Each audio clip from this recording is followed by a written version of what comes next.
Hello and welcome back to the Tarly Chester YouTube channel. Today I'm going to be showing you my games in the British Chess Championship of 2025. Now, I was not in the Major, I was not in the Open, I was not competing against Grandmasters, I am not that good. And also it's very, very expensive. What I instead was doing was I was playing as part of the weekday under 1900s morning tournament. Which was, a pretty good section for me to be in, all things considered. I'm an 1832 player, that's my current ECF grading. And that meant that most of the players that I would be playing against would be lower rated opponents. I think I was the fifth highest person in my section. But there were a couple of things that I was very nervous about going into the tournament for. First of which is it was my first tournament back in about 3 years. I spent a long, long time away from competitive chess. Chess Masters was actually the only tournament I'd done in about 3 years. The one before that was one in Nottingham, and I think I did okay in that one. But this was the first proper tournament that I'd done back playing chess. The second thing that I was quite nervous about was the fact that I had to commute to get there. So it wasn't I was staying in a hotel there. It wasn't like that. I instead had to get a train every morning to Liverpool and a train every evening back. So I was already having to add on an extra hour or so of journey time to be able to make sure that I was getting there on time and stuff along those lines. And the final thing that was a bit of a nerve-wracking thing was that I was doing many events in the evenings of Chess Masters. Like, I had a lot of events booked as, like, celebrity appearances. I'm not a celebrity, but there were celebrity appearances. And so I had, I think, 4 or 5 different events over that weekend that I was turning up to try and run or participate in as someone say, hey, this person's going, etc. So it meant that I was normally not getting a train back until about 9 or 10 in the evening, and then having to get back up at 7 to get back into Liverpool. And in that time, I would have to eat and stuff along those lines. And the days that I didn't have events on, I had my other job that I work. So I was basically very, very busy and very, very tired for that whole week. But that doesn't mean that I couldn't have done well. And I kind of want to have a look at this, because I would say this is one of the weirdest tournaments I've ever participated in. And you'll see why in just a second. So we're going to have a look at my first game. I was playing a white against this person called Henry Blin. Now, Henry Blin was probably about 13, 14, I think. They have a very good and very respectable rating of 1704. And I opened this game with the move f4. And f4 is something that I am, like, very passionate about. f4 has been my favourite opening for years. For about 8 or 9 years, I played f4 in almost all of my over-the-board games. So they responded with d5. And one of the problems that I've now had from becoming someone that's, like, relatively notable in the chess world is that people now know my openings. I didn't actually play f4 on the show at all, which is really sad. It was really annoying for me. But it's still very annoying because they are now able to look at my name and find all of the resources that there are on there. I've now got public-facing chess.com account where I make where people can find me and get coaching from there. So it means that is going to be a lot more difficult to hide my openings here. So they kind of know what's coming in advance. So knight f3 and c5 and then e3. And what white's going to do now is they're going to delay the move knight to c6. Usually I want to place my bishop onto this b5 square here, but it's a little bit more tricky to do so if they don't commit this knight to being on this square. Now, I could here just play here straight away and then just exchange off bishops here. I play the move b3 because normally it's better to get your bishop onto this diagonal before your opponent's able to do it. And before the tournament, I was actually having a look at a line with Simon Williams, the Ginger GM, who was talking about ideas of c4 very early on, if they hadn't actually committed either of these pieces yet. But I haven't done any research on that, so I still haven't yet. So I'm not sure about playing that yet, but that could be something I might play in the future. Bishop to b2, bishop to e7, and they still haven't committed this knight onto this square. Now, there are 2 kind of options here of what I can play. I can either bring my bishop out here anyway and exchange off, and that's fine. Or I can play bishop e2, basically trying to be more defensive and kind of use use a bishop to be like a long-range weapon, potentially going to use it a bit later, which is what I decided to do in this game. I've noticed that in a couple of games that I've played, it's been quite useful to try and cover these 2 squares for this bishop, whilst the queen comes over to g3. Now they play knight to c6, so I've now committed my bishop to being on e2, and I castle, they castle, and then knight to e5. I've played this line many, many, many times. This is very common here. They play the move queen c7, which is the best move because it defends this knight, and if they capture it, they can just catch back with the queen and not have to double up the pawn on b7. I play d3, and the plan here is to bring my knight coming round here and round here. Again, a useful thing of the bishop being here is it blocks the knight coming in from this square. So whenever I need to do my queen transposition from d1 to g3, I can go ahead and do that. Knight to d2. And here I brought my bishop, my knight on f3 and elect to exchange here. Now, I didn't think that the move rook to d8 was a very good move here. I think the other rook should have been on this square instead. This rook here is actually doing quite an important job of protecting this f7 square. But I feel like the rook will be more appropriately placed here instead of the rooks here and on c8. So I capture, they capture, I attack that queen in the centre again. And now I've got rid of one of my bad knights here, but I've still got this relatively bad bishop here. And this is going to be one of my problems throughout the game. I move my queen across to e1, trying to get my queen onto this g3 square. And then they play this move d4, which I was expecting.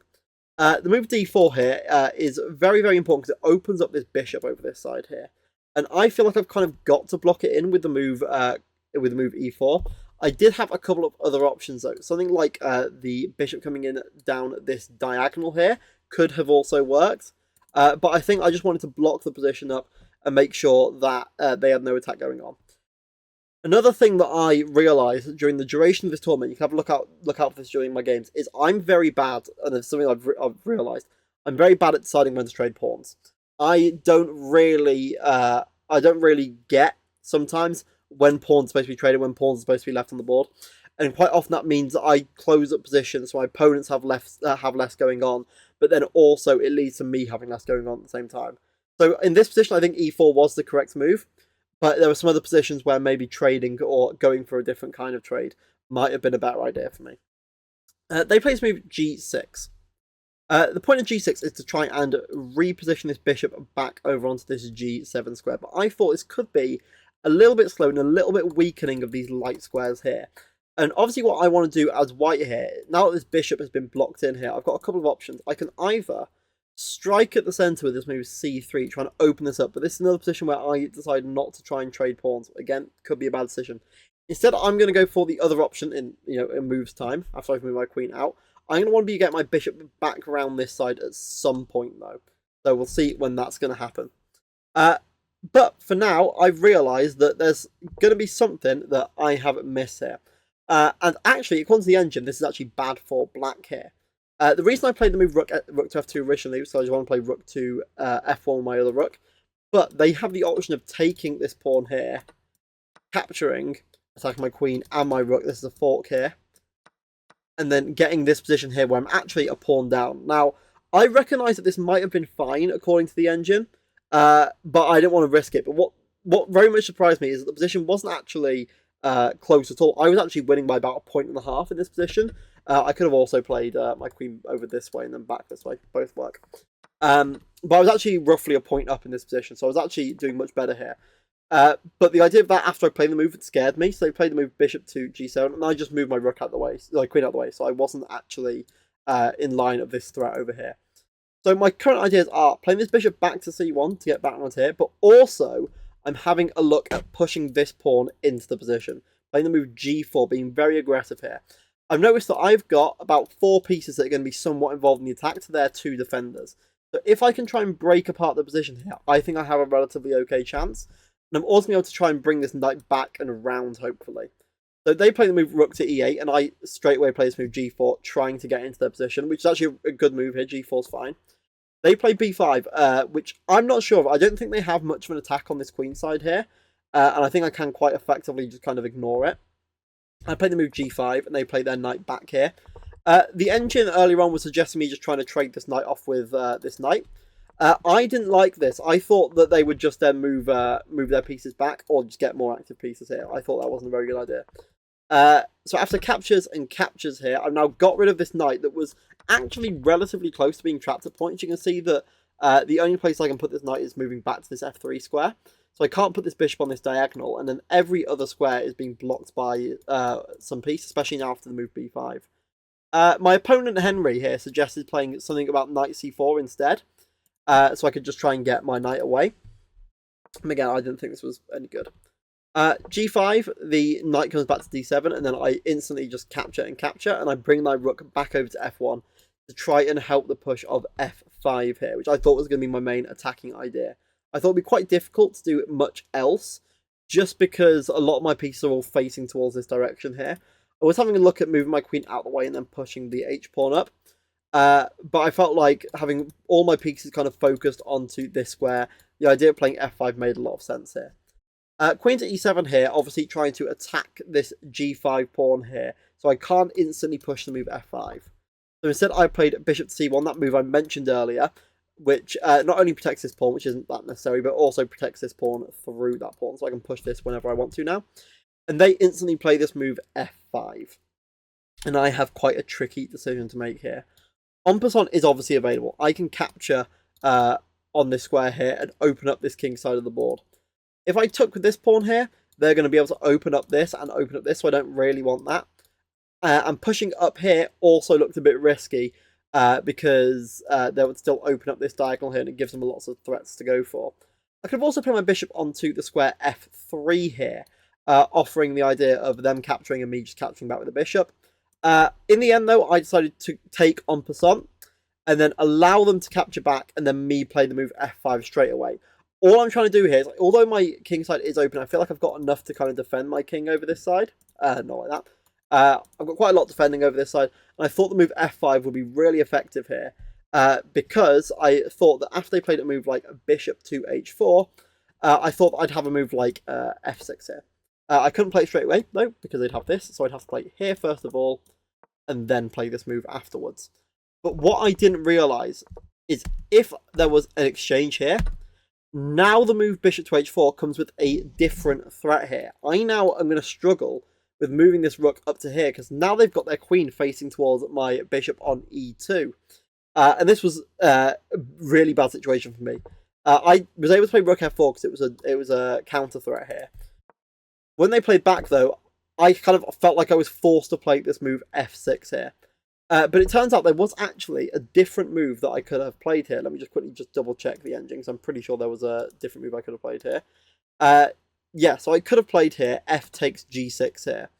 Allowing it the idea of, I'm leaving the rook hanging, I'm leaving the bishop hanging here. But the idea being that, obviously, if they capture here, I've got checkmate here, very quickly. And if they capture here, instead, I then can capture back, and I'm still going to have this threat coming up here. It's going to be a little bit difficult for Henry to try and defend here. But it's a very difficult line to see, that is, so I wouldn't expect, like... I probably could have seen it, but I was also... I've got to say, I'm really bad at time management, I've realised, and it's something another thing I really need to improve on. At this point, they had about 50 minutes left, and I had about 20. So I was very much struggling on time here. I didn't want to waste time thinking of moves that I thought would have been obvious. So here, I instead played the move f6, trying to threaten their queen on here. After this move, they played the move queen to f7, blocking the pawn from pushing any further and forking these two pieces. And I moved my rook back to here. And right now, although I managed to defend the bishop here, I'm actually completely losing here. Very, very soon they're going to be able to play the move queen to d5 and just threaten playing the queen over to this side here. You'd think they'd be able to block it with something, but it's actually a lot more tricky than it looks here. They play captures, and then they play this move rook to e3 and said, this is now the best move here. It's very difficult for me to actually defend. I can't play a move like this, unfortunately, and that's because of the move queen to g5 here, and that forks these two pieces here. So again, very tricky to spot here. It's a very difficult fork, because right now you'd be thinking, again, I can just block with queen to g3. But rook to c1, the rook on c1 is going to fall if that happens. Luckily, they don't spot it. They play this move rook to e3.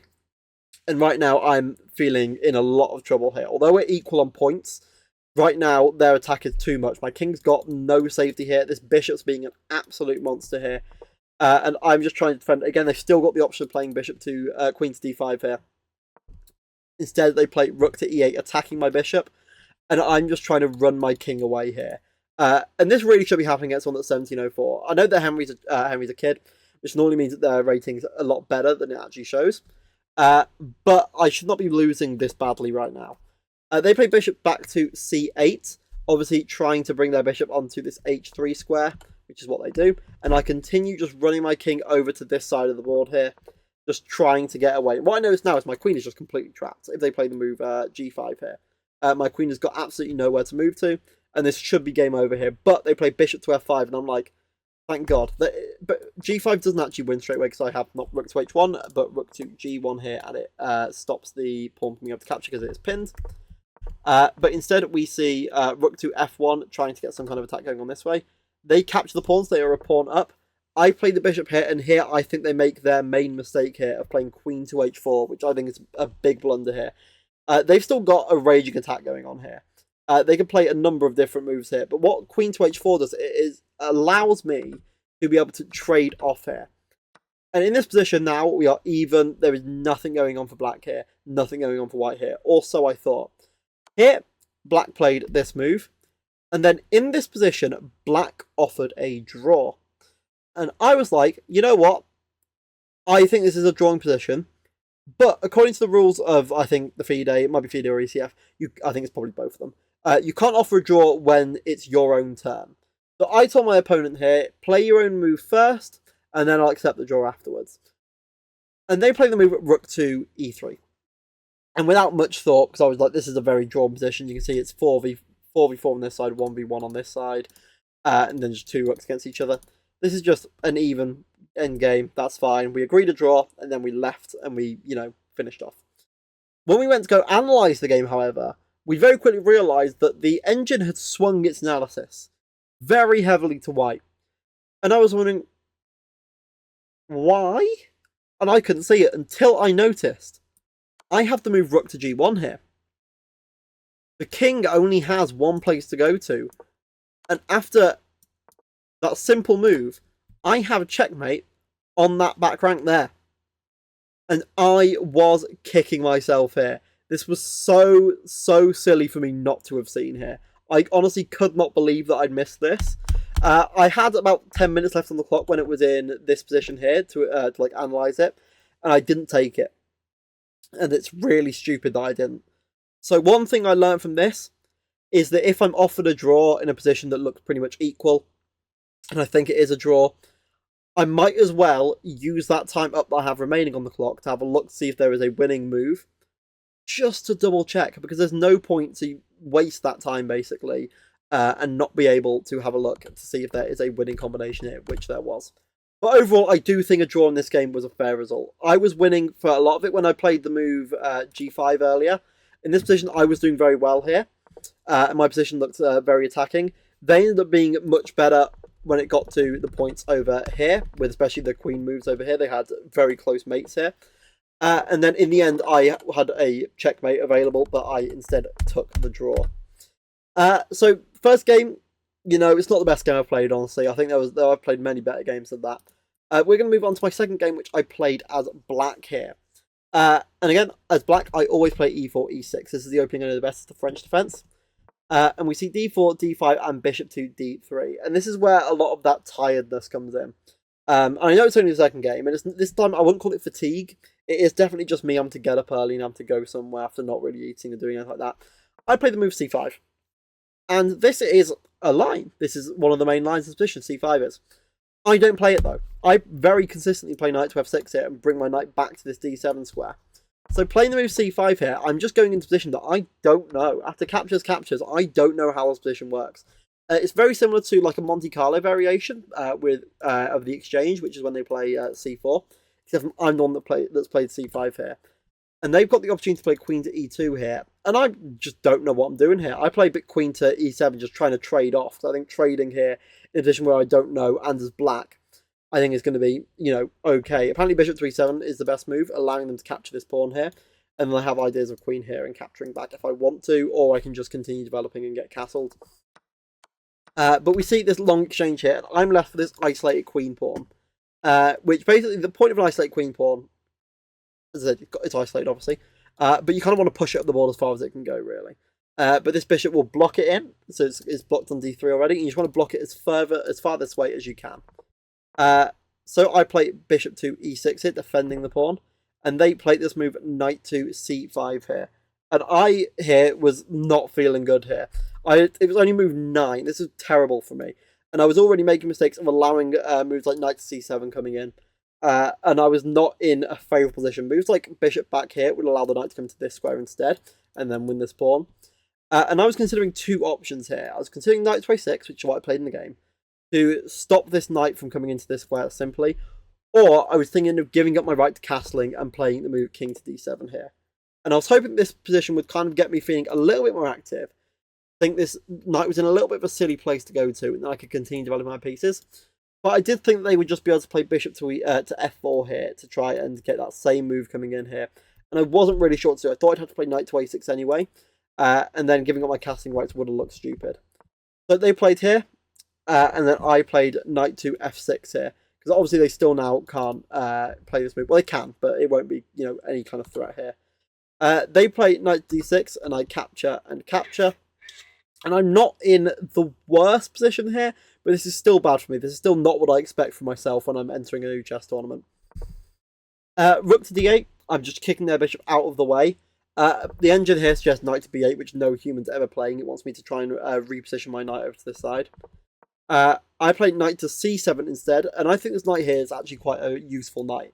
Protects this bishop, protects this pawn, and it stops this bishop from coming into this square, and it means I'm going to have ideas of pushing these pawns up later on. They play the move h3. I thought the move h3 here was a little bit slow. I thought they were going to play something like rook over or castling over this side, and then try to get their pieces on the files, or even maybe something like h4 here to try and go for a bit more of an aggressive attack here. Knight to e4, and then knight to d4, just kind of, developing pieces, getting them into better positions. And then I played knight to d6, trying to get rid of this bishop's threat on f8, meaning I can't castle, and just try and trade off as soon as possible. They castle queenside, I castle kingside, and I feel like the majority of my problems have gone here. I'm feeling very okay here. They bring their rook over to e1 again, just getting both of their rooks onto these open and semi-open files in the centre. I do the same thing. They play the move of c3 here, trying to protect this knight in the centre and try and exert a little bit more central control, but it's not the best move. You can see the engine gives it an inaccurate move. And I think that that's because of the idea of trying to trade this pawn off. That pawn's going to be wanting to get traded at some point soon, whenever that knight moves. And it also gives me the opportunity to try and trade this bishop off here. When I play this move at knight to c4, I'm going to be able to trade this off, or I'm going to be able to undouble my pawns here. They capture, I capture back. Now I not undoubled, unisolated, sorry. And then they play the move rook to e5 here. I play bishop to d5 here, attacking their pawn on g2, whilst also attacking their rook here, just trying to trade off pieces, which they accept. They play the move g3, stopping my bishop from being able to attack that pawn.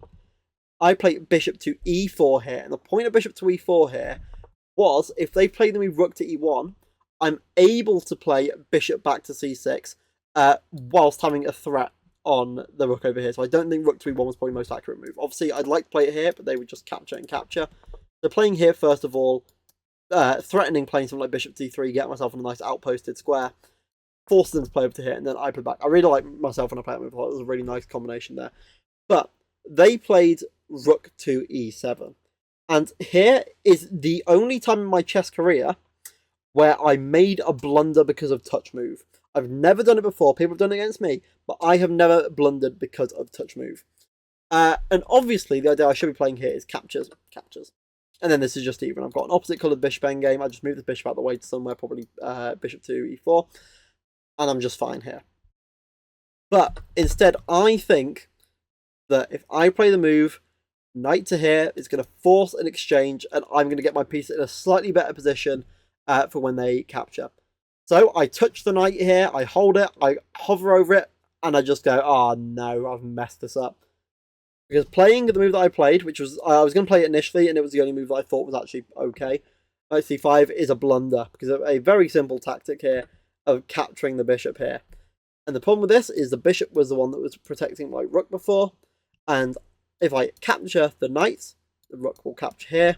And if I capture the rook back, they are able to capture back and just be a bishop and a knight for a rook up. And this is not good for me. I'm very scared here.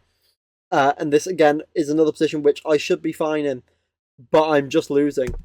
They played king to d2, and I play g6. And one thing I've noticed is that this knight is actually very close to being trapped here.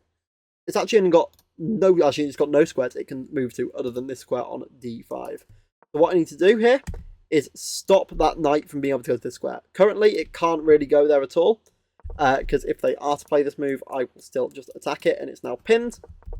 So I bring my king to g7 here, ready to come and attack this knight. They bring their king over to c2 to try and give that little escape square to the rook. But I'm able to just slide my rook over still, and they've still got no squares that this knight can move to, which is very nice for me.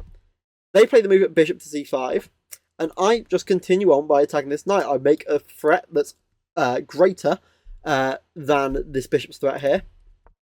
They play the move g4, and I play the move a6. My plan of a6 is to just try and stop this bishop from being able to take that at any point. But right now, it shouldn't be my greatest priority. I can play another move here. I could try and stop them from pushing this pawn up the board. But in the end, I play a6, and then they play h4. Again, another mistake. All I need to do right now is just try and win this knight. And the best way of winning this knight here is by playing move h5 here.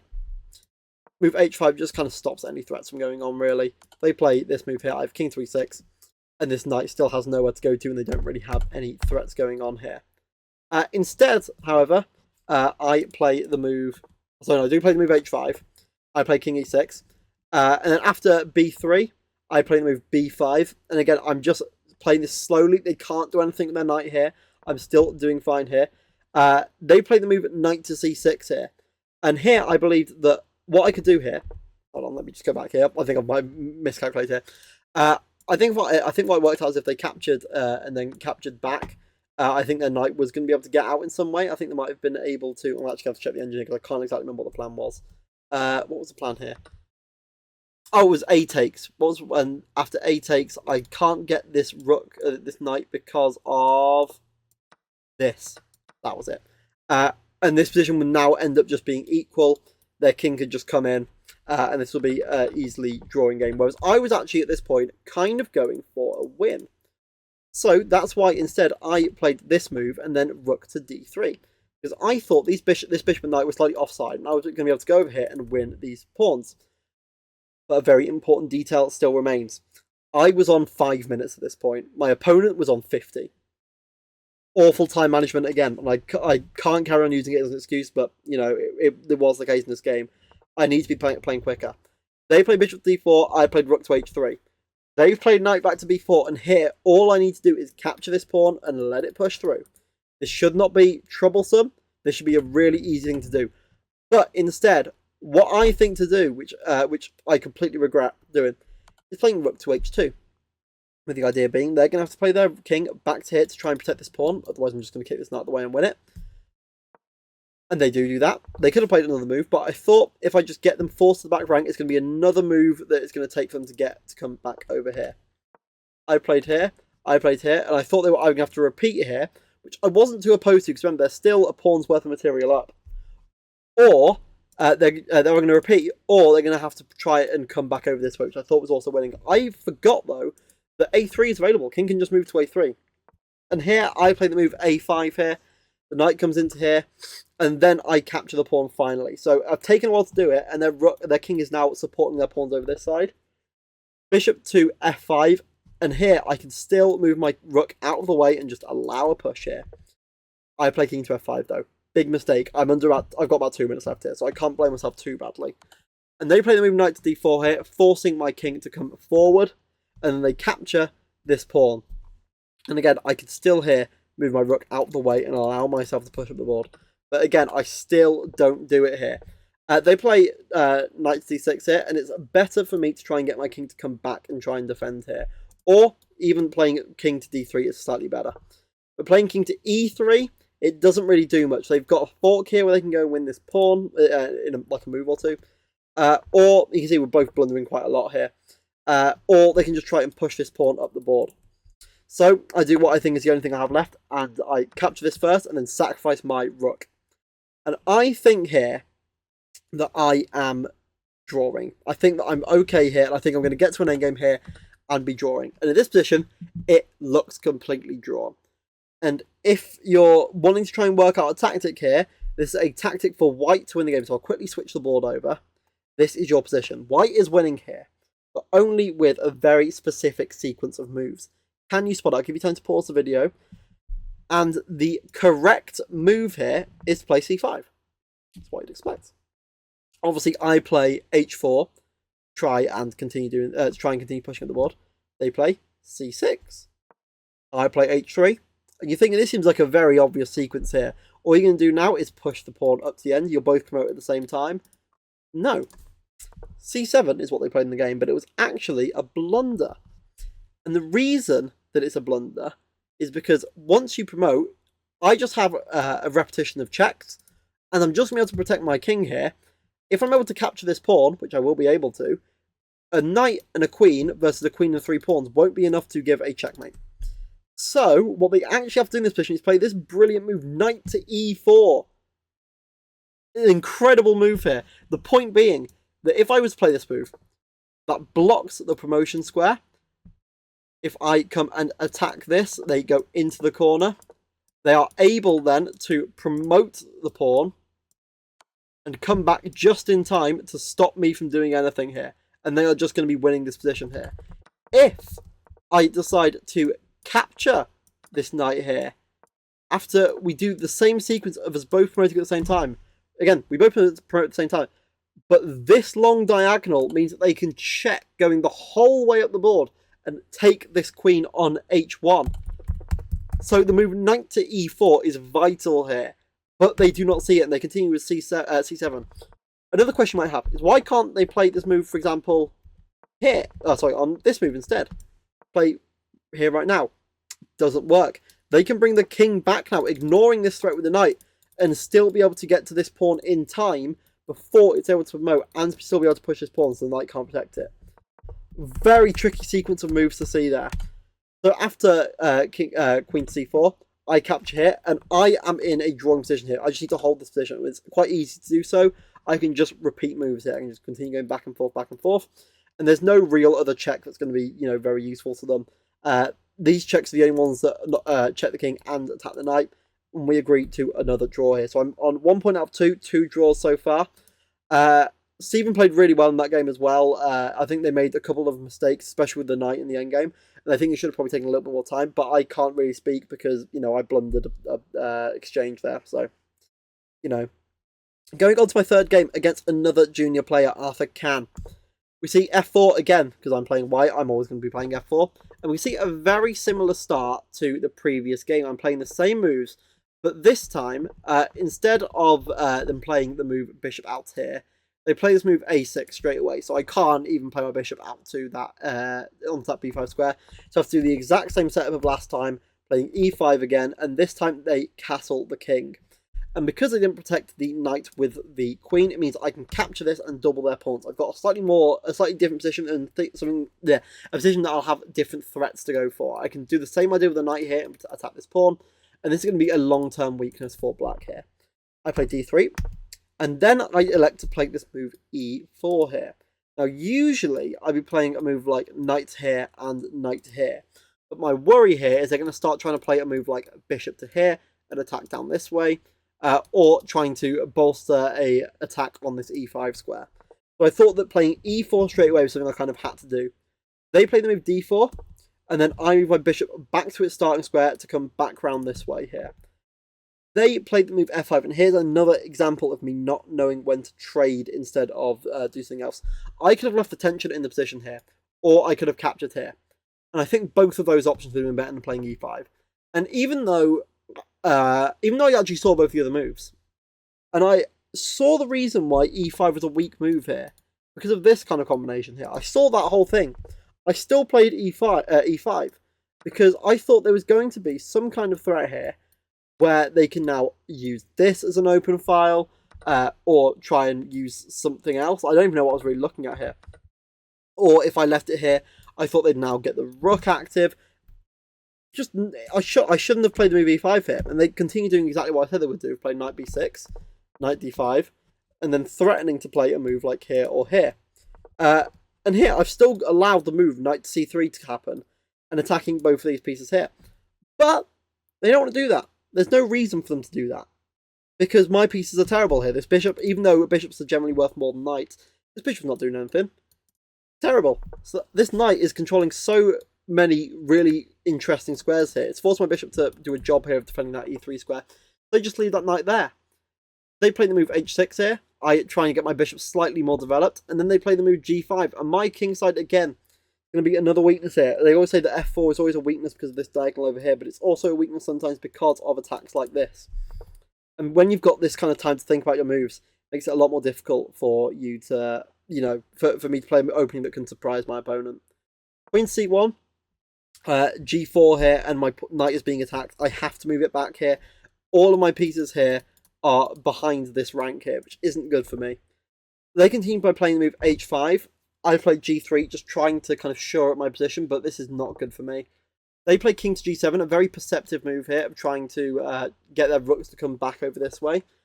I play queen to here, and I kind of only really have one plan here. I need to try and get either a piece sacrificed over here so they have less of an attack and their king's in the open, or try and exchange a pawn. So h3 is played to try and exchange off here. They play the move h5, and here I'm able to go for this sacrificing idea of playing bishop takes g4 here. And it might look like I can just take this, and actually you can. This is actually the best move that black can play here. But I thought that I was able to play a move like f5 here, and just completely open up this side of the board, and it's going to be I thought it'd be very difficult here for black to be able to defend their king here. But it turns out it is possible. They can actually run the king over this way, and they can just kind of exchange and be okay. It's a bit scary though, so I kind of very much understand why in the game they play the move queen e8 instead. Just trying to come back over this way and realise that my king is still weak, even though I am a pawn down here. I bring the bishop back to f3, just stopping any threats on h1 and also threatening this knight in the centre here. And throughout this whole game, I've always been certain I'm going to play one of these two moves. I thought knight to c3 was going to be was going to happen very soon, but I don't think it ever actually came in the game. They played queen to g6 here, just attacking this pawn here, and they've now got two pieces facing directly towards my king. The rook's going to be coming over this way, and then they're going to try and maybe move their king out of the way. So I feel like the move king to f2 is necessary to try and protect this pawn here. Rook to h2 comes in, and this is very scary here. Knight to g2 is actually a lot worse than bishop to g2. I didn't see why during the game. I thought this knight wasn't really doing much here. But it turns out playing the knight here means that I'm not going to have... I think the reason was because of the move queen here to protecting this pawn and protecting this bishop here.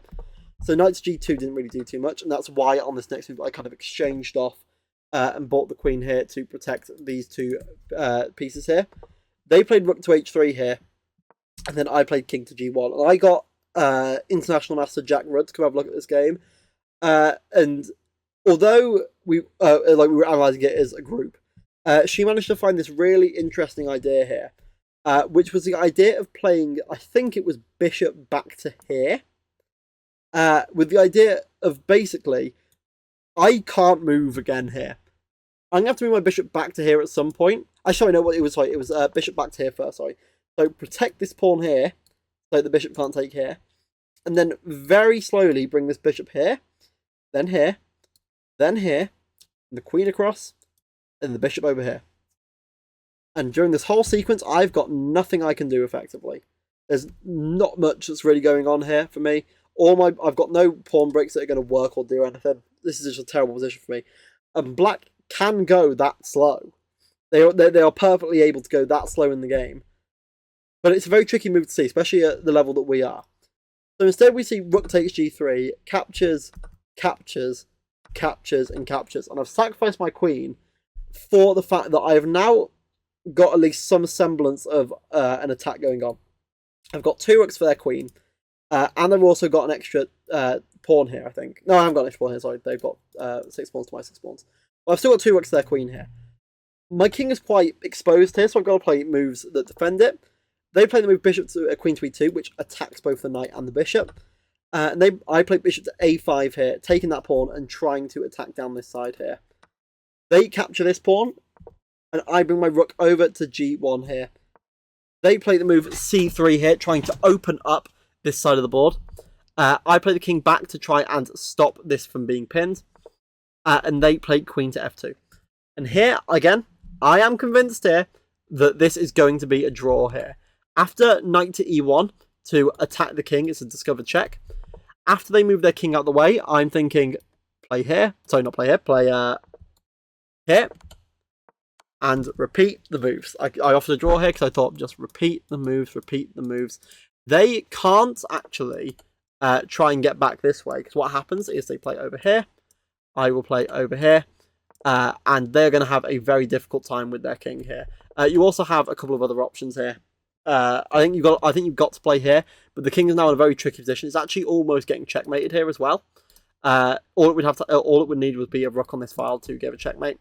But what I didn't see is actually this isn't the best sequence here, and this is a very tricky sequence here to actually see in the game here, because realistically, you're thinking your king is going to get your king's going to get checkmated here. It's not something that you're going to want to have to deal with. But what we actually have here after a move like this is the move rook to h2. I wouldn't have spotted this during the game. Rook to h2. The queen can't move to here. Can't move to here. Can't move to any of these squares on this file here. All these squares are gone. Can't capture here because of the rook. So it only has an option of 2 different squares to move to. This square here, and capturing this pawn here. If they decide to capture the pawn, I'm actually in an okay shot, because I've got bishop to d2, queen to here, knight to f3, and then any of these squares, they end up losing the queen on. It's remarkable, and it's because of the same idea that I mentioned before, the rook coming up here, king coming back down here, and then, I thought rook to h6, up here, and then you've got so many threats on the king here. But the other idea that I have here, if they play this move here, is I can play the same move, and now the queen is literally just completely trapped here. It's got no moves here that are possible. The knight defends these squares, the rook defends these squares, the pawn protects this square, can't come to this square or this square because of the rooks. It's a remarkable position which is actually completely even. But I didn't realise this during the game, because I think that's a very tricky sequence move to spot. Again, here I was okay with a draw. I was not too stressed out here. But so far, that's 3 draws in a row. That's already a weird start to a chess tournament. And it's even weirder when it's against people that are low rating you, games that you should be winning. It's quite demoralising. But 3 draws in a row is not the worst result. At this point, I'm undefeated. So I'm quite, I'm not too, not feeling too negative about that. Going into game 4, playing against Joseph O'Hanlon, I've just realised that chess.com for some reason can't handle the idea of an apostrophe. So let's remove that. There you go, that makes sense. They played d4, I played knight f6, and I just played what I thought to just be simple developing chess here. This is just a very common idea, and I wanted to have a game where I was doing okay on time. So I just continued, I just wanted to try and develop and play moves that made them at least think a little bit here. I played c5 here. Sometimes I'll play the move c6 here, but I didn't want to play a game where we just both had triangle structures. I thought it sounded really boring, so I thought c5 would give me at least a chance of winning. Also, this is my lowest rated opponent so far, 170 points below me. So this is again another game I thought I should have been winning. Captures, bishop comes out to d3, and I just continue my development here. I capture and capture, and I bring my knight back to d7 here. I want to try and attack this bishop here. Oh, don't even know what happened there. I want to try and attack that bishop here and bring that knight back. They play bishop to g3. I play this move f5. At this point, I just want to win a game. I'm kind of fed up of just drawing all my games, and I want to just play something that's going to, kind of provoke my opponent in some way. So I thought trying to play something like e5 and stuff along those lines would have been quite interesting. They play knight to f3 to try and stop any ideas of me playing this. So I played here to try and get myself ideas of pushing that there. But they play this move bishop to b5, which was, I thought, a very good move, because it just stops me from being able to play it at any point, because I'm going to have to move this knight out of the way, which I did. I move my queen back here, and you notice I'm not spending too much time on many of these moves, because, I'll be honest, they're not that interesting. This is just me basically responding to my opponent's threats, and them just kind of blocking in the position. There wasn't really too much that I could have played better in this game. King castles here, pawn to a6, the bishop goes back, and I'm able to move my knight back to that square, and then my knight back to f6. And all that happens here is after I play rook to e8, they play the bishop back. We repeat this. I play here. Sorry, actually, that was me analysing a move there, sorry. I didn't actually play there. At this point, we just agreed to a draw, because we were just going to repeat these same moves, and it was a completely equal position. There's nothing that can go on here. I don't want to elect to capture this because it allows their queen to get in, and that looks like terrifying. And also their knight now can get be outposted on the square. So I didn't really want to capture it on this move. They didn't want to capture me because it would have just allowed me to have that e5 square. I didn't want to capture on this square because it would have opened up the position here. They didn't want me to capture on that square because, again, they would have been giving up this e5 square. And also here, they wouldn't be able to move their queen there either. So, again, this was a boring game. This was a nothing game. There was nothing going on here. We both played at 97% accuracy this game. But this leads me on to another problem with my chess at this time. Not only are my pawn trades not great, I'm playing really boring chess. I'm not playing exciting enough. I'm not taking enough risks.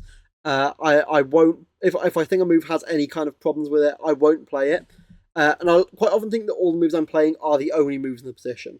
I won't like play a move thinking, oh, this is going to be a winning move here. I'll always think this is the move that makes sure I don't lose. I think that's very important. I don't think that's very good here. And again, I'm going to go on to game 5 now against Joe Eagle. I thought it was a really cool name. F4 again. And this game's a little bit different because they play the move G6 here. And that means I'm going to play my D4 line here and just enter into a stonewall structure here of playing C3. And then trying to break at the centre with the move E4 here. Knight to E5 was a move that I hadn't normally played very quickly in these games, but when I was analysing one of the games with my girlfriend at one point, I noticed that Knight to E5 was still a very good move here. It was still completely fine. So I thought I'd play it here. They played Knight to D7, and I captured with the idea that I can bring my knight back over here and try and get to that square here. I was also able to get my queen out over here. So they played queen to C7.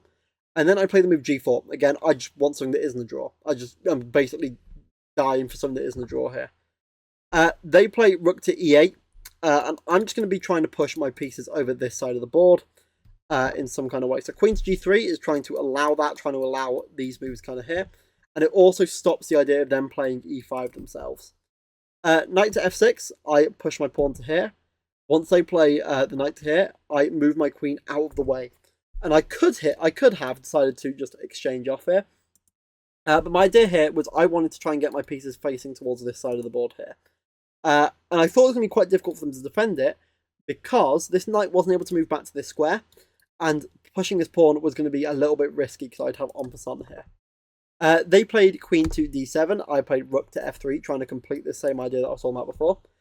And then they played this move F5. And this gives their king an escape square now. Which I thought I was going to be able to utilise this square by moving my knight into here.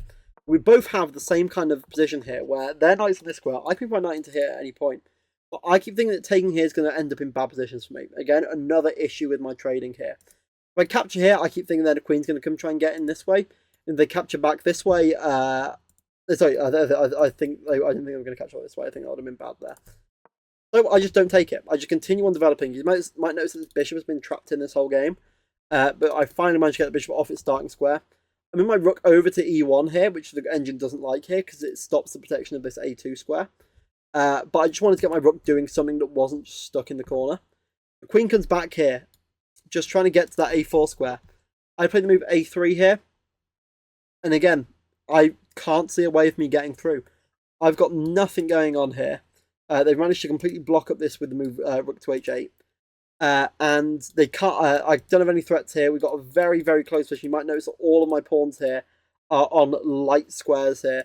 And in fact, just something to note here, the memory position on Chess Masters, if you watched it, the memory position that we had, the pawns were positioned in almost the exact same way. This pawn wasn't on the board, but the pawns were positioned in the same way during that game as they were in this game, which I thought was very interesting when I was playing it. But I didn't see anything here. I didn't think there was any attack here. We hadn't really traded much. And I offered a draw. They accepted. It was actually good for me to offer a draw here because they were actually rated a point up here if they managed to get some kind of attack going on over here.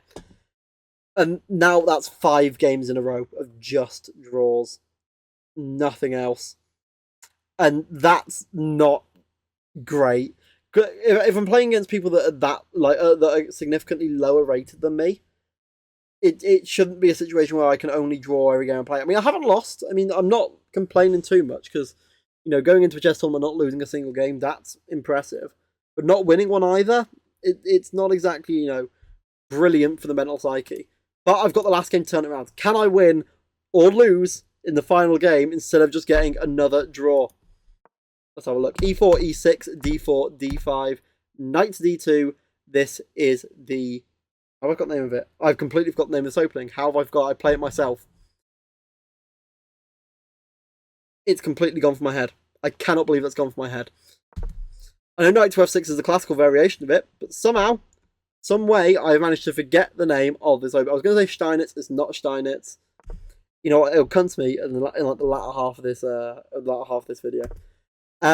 Knight to c7, and this, instead of me playing a move like c5 here, like I did in one of my previous games, I actually play the move that I know this time. f4, c5, knight to f3, knight to c6. Knight to f3 is the old main line here.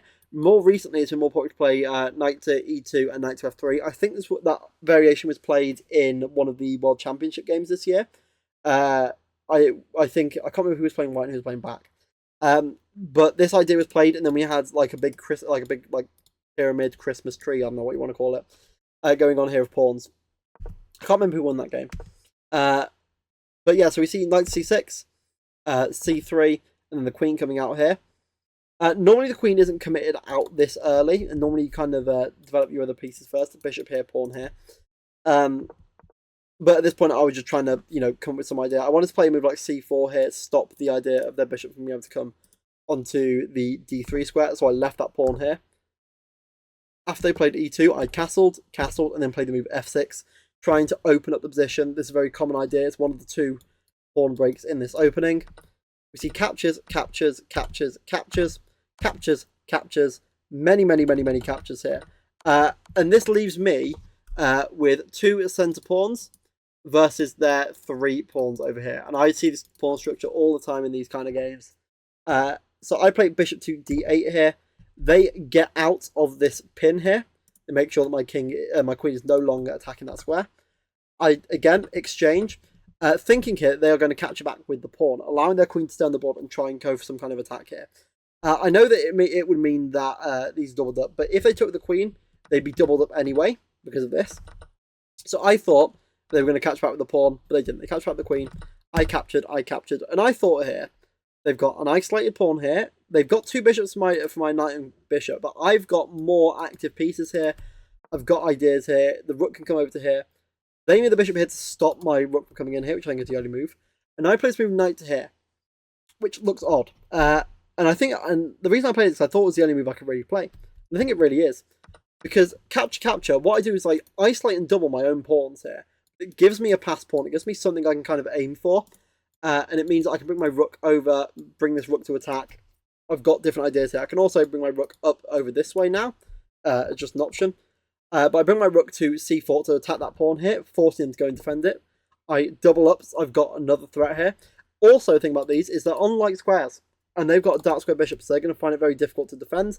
And I've also got a light square bishop, so I can always use it as like a kind of an extra pawn, kind of, to be able to defend that. I play rook to c2. And they play the move rook to f1. I play bishop to b5. Captures. I can't really capture this because they're just going to capture with check. But they just move the rook. They can just move the rook out of the way to this square on f2 here. Just kind of exchange off, and it's just an opposite coloured bishop endgame. I'm just going to defend this pawn. They offer a draw. And this is my tournament of 6 draws in a row, which is quite interesting. I've never seen a tournament of 6 draws before. I mean, I know that obviously I think it was Jordan Van Forest had a tournament of 6 draws. I think Anish Giri has obviously been very close to it. But it's a very rare circumstance where you draw every game. And it's not great when everyone's below low rated than you.